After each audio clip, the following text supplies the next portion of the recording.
The first film I'm going to discuss is Good Will Hunting. This scene is towards the end of the film where Matt Damon and Robin Williams' characters confront each other for the last time. Um, in a really emotional back and forth, reflecting on their each of their own past experiences with abuse from their care figures.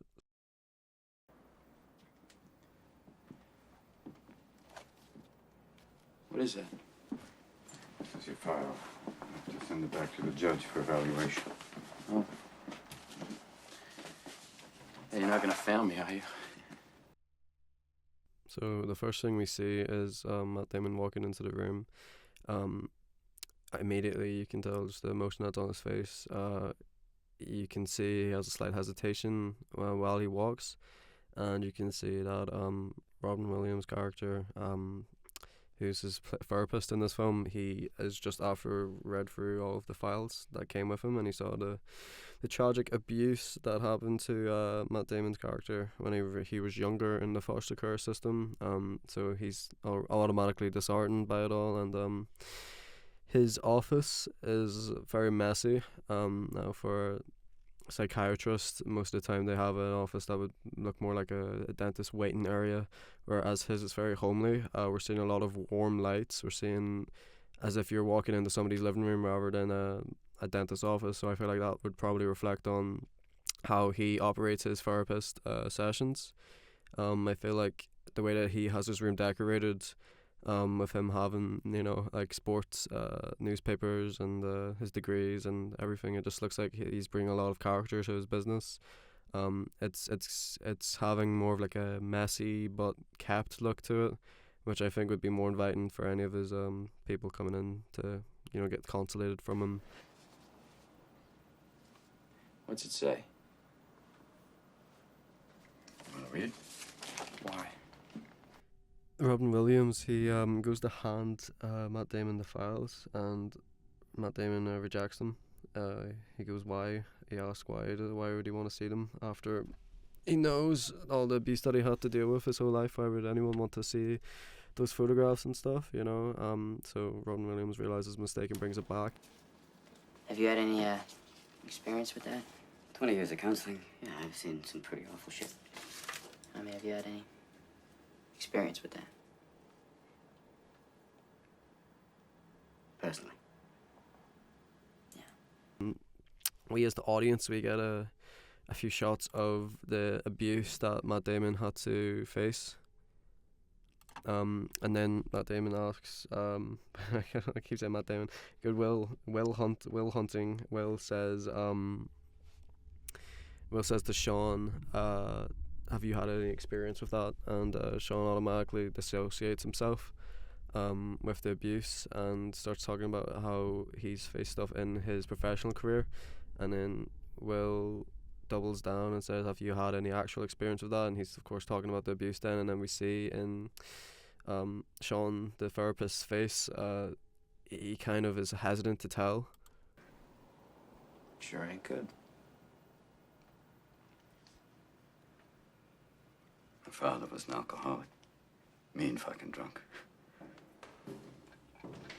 He'd come home hammered, looking to wail on somebody. So I'd provoke him so he wouldn't go after my mother and little brother.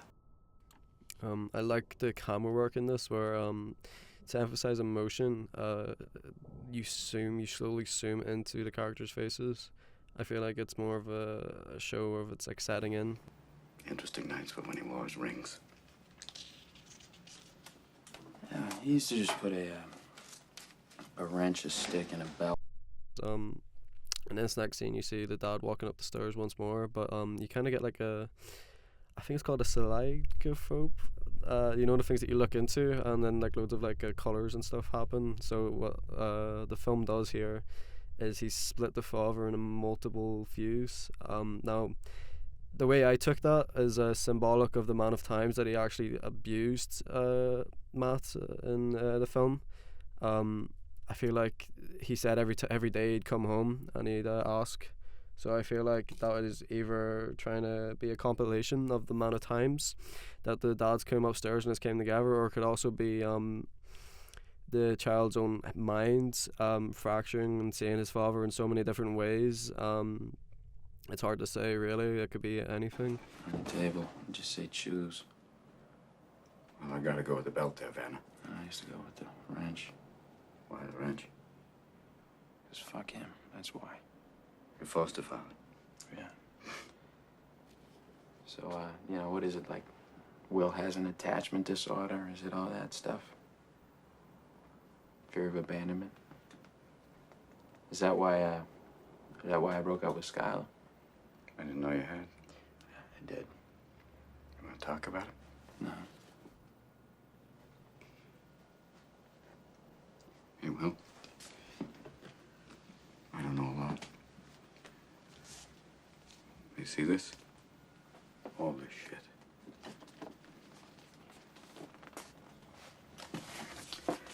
This is not your fault.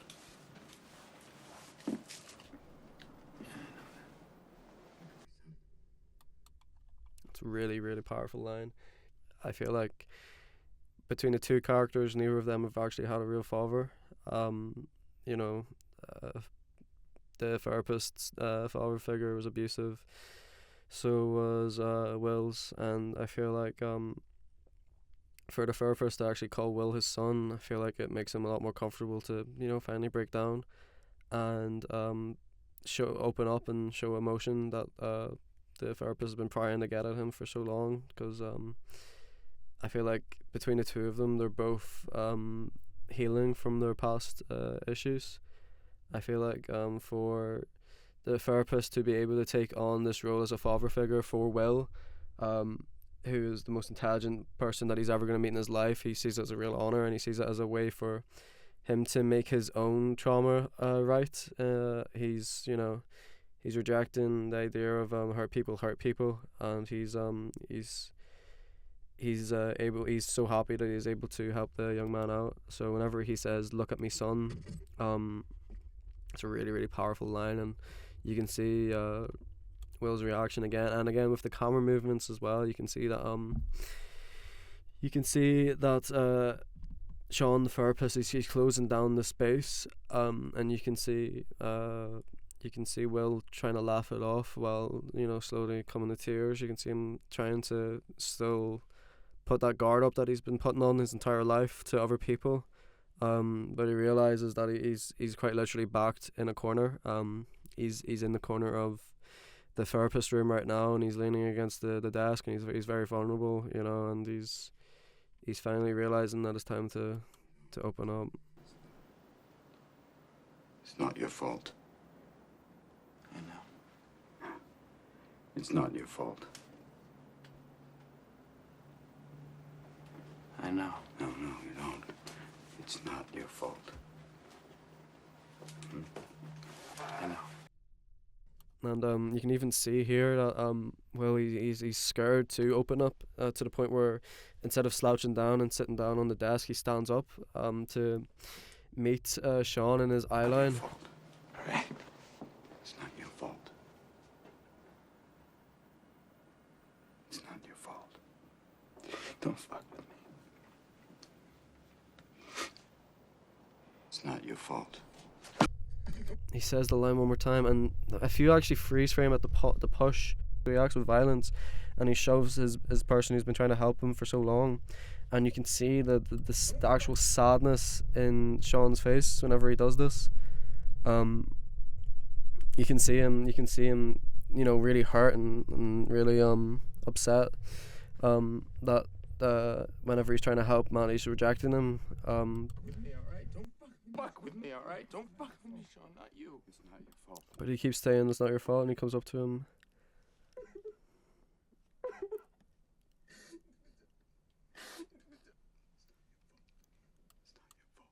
You can see there, Sean, he gets his hand and he puts it on the back of Matt Damon's head, and he says it's not your fault one more time. I'm whispering it now at this point, and they bring it in and they close, and they go for a hug, and then Matt Damon's character just breaks down. He's grabbing him like a lost child, and he's sobbing into his arms.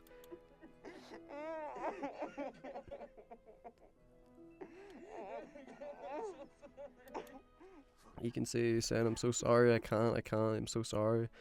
Um, so you can see the guilt and everything coming out at once, and then you can see Sean, the therapist, smiling, a teary-eyed smile. He's happy at the fact that he was able to get Matt Damon's character to break down to this level. See the big zoom out, and I think this is when we probably get the best view of Sean's office.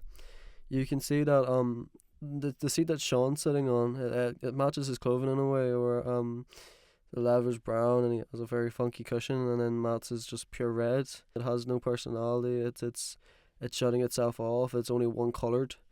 It's only one colour made out of what looks like to be only one material, which maybe reflect on how others would see Matt Damon's character. Throughout the film, you can see him as one-toned, as, you know, pushing other people off, as I'm too smart to do this, I don't care about being smart, I don't need anybody's help. And whereas Sean's chair is very homely, very inviting, very full of life and character and creative.